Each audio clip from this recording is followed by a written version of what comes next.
नमस्कार। Study sir जी में आप सभी का स्वागत है।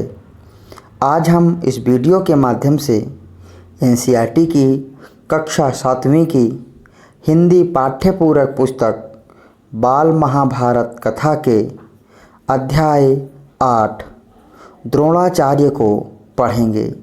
आइए वीडियो शुरू करते हैं।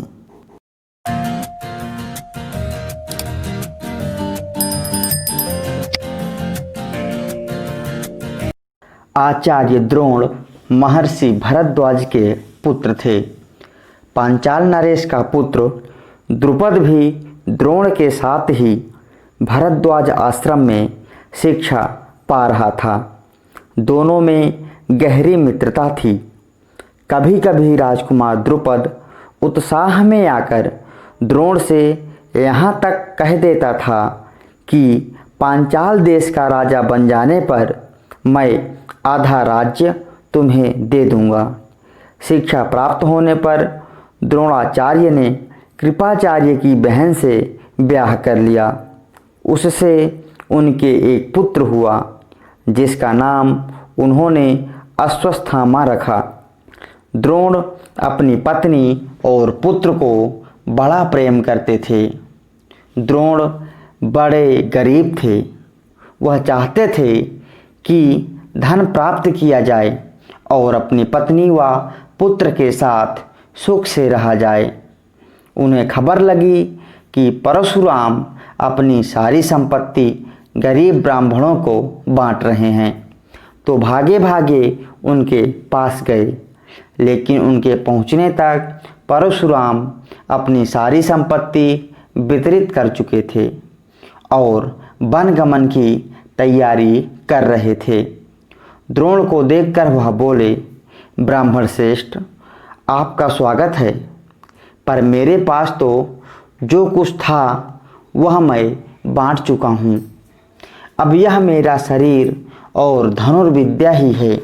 बताइए मैं आपके लिए क्या करूँ।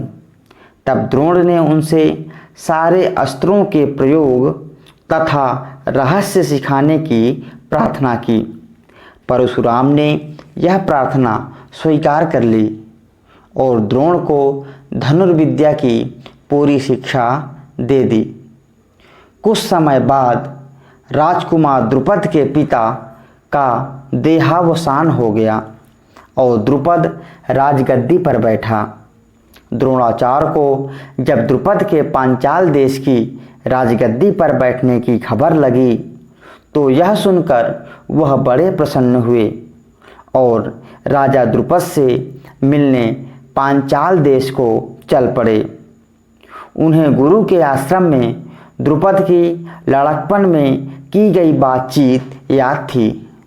सोचा यदि आधा राज्य भी ना देगा तो कम से कम कुछ धन तो जरूर ही देगा।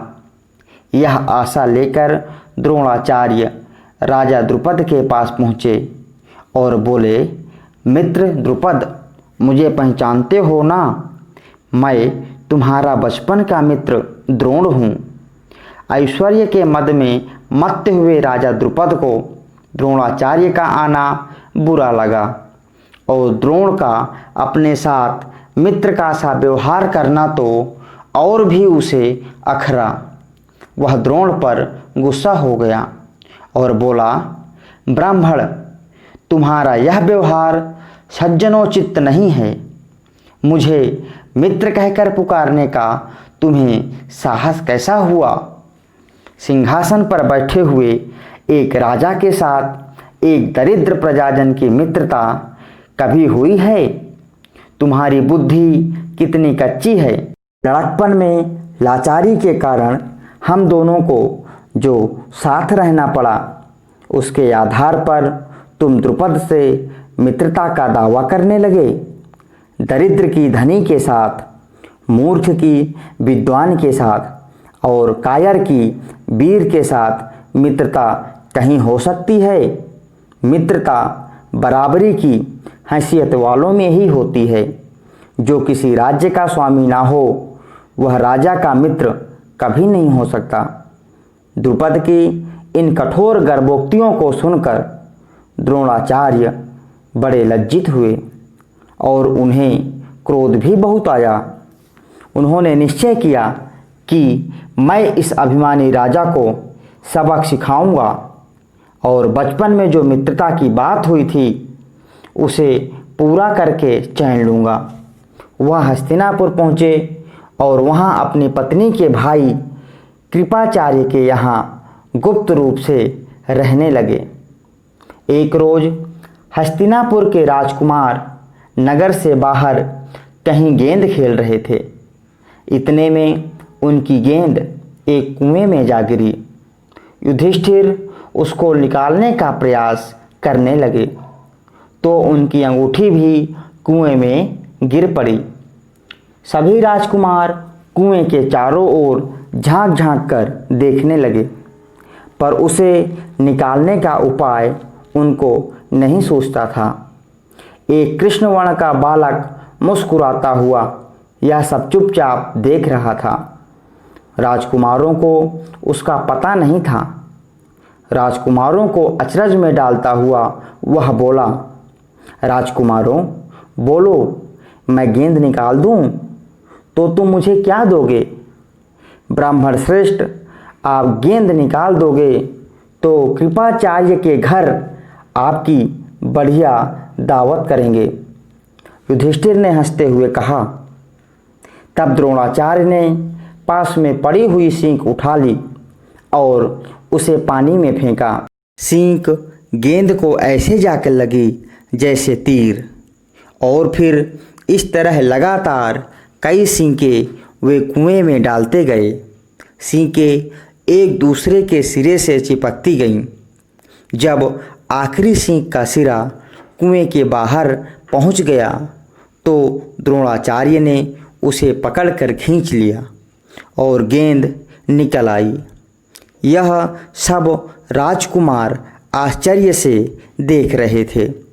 उन्होंने ब्राह्मण से विनती की कि युधिष्ठिर की अंगूठी भी निकाल दीजिए। द्रोण ने तुरंत धनुष चढ़ाया और तीर कुएं में मारा। पल भर में बाण अंगूठी को अपने नोक में लिए हुए ऊपर आ गया। द्रोणाचार्य ने अंगूठी युधिष्ठिर को दे दी। यह देखकर राजकुमारों को और भी ज़्यादा अचरज हुआ। उन्होंने द्रोण के आगे आदरपूर्वक सिर नवाया और हाथ जोड़कर पूछा, महाराज, हमारा प्रणाम स्वीकार कीजिए और हमें अपना परिचय दीजिए कि आप कौन हैं। हम आपकी क्या सेवा कर सकते हैं, हमें आज्ञा दीजिए।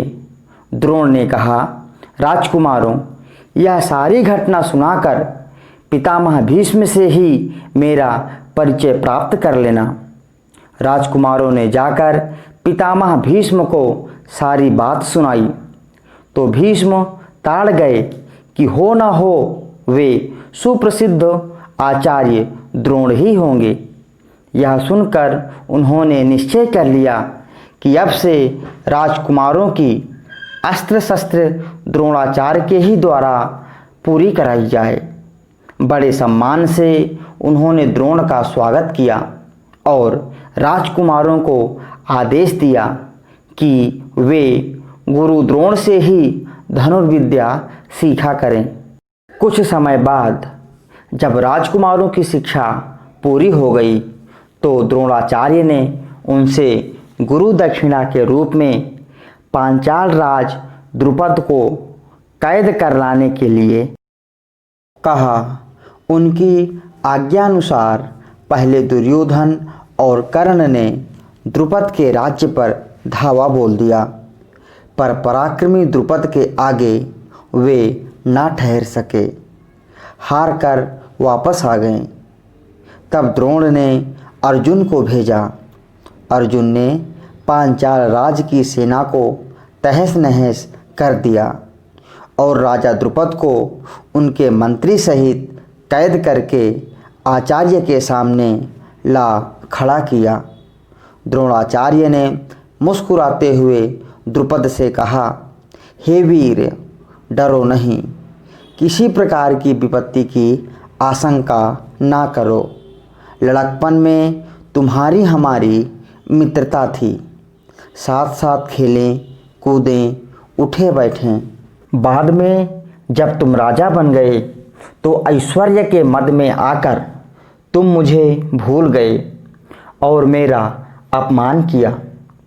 तुमने कहा था कि राजा ही राजा के साथ मित्रता कर सकता है, इसी कारण मुझे युद्ध करके तुम्हारा राज्य छीनना पड़ा।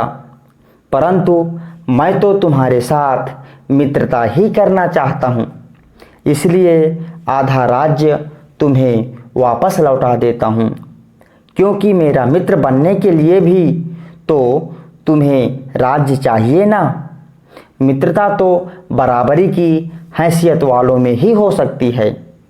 द्रोणाचार्य ने इसे अपने अपमान का काफ़ी बदला समझा और उन्होंने द्रुपद को बड़े सम्मान के साथ विदा किया।